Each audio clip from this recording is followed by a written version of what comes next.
Welcome to Chillin' 101. We hope this video helps.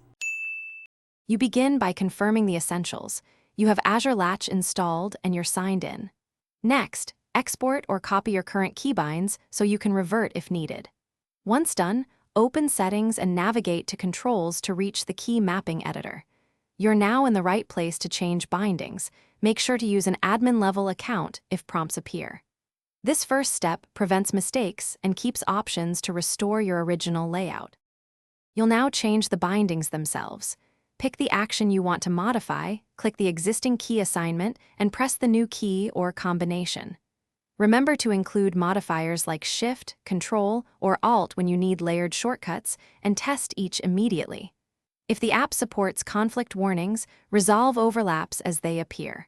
Also, save often small, incremental saves prevent a full rollback if the app crashes or you make a mistake during this middle editing phase. You finish by exporting the updated keybind profile and restarting Azure Latch so changes apply cleanly. Then, systematically test each mapping in a controlled area to confirm behavior and responsiveness. If something fails, revert to your backup export and try the change step again, or use the app's Reset Profile option. One key troubleshooting tip: if bindings don't register, make sure no other app has global hooks capturing those keys.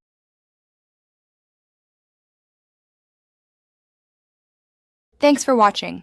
Consider subscribing if we helped you.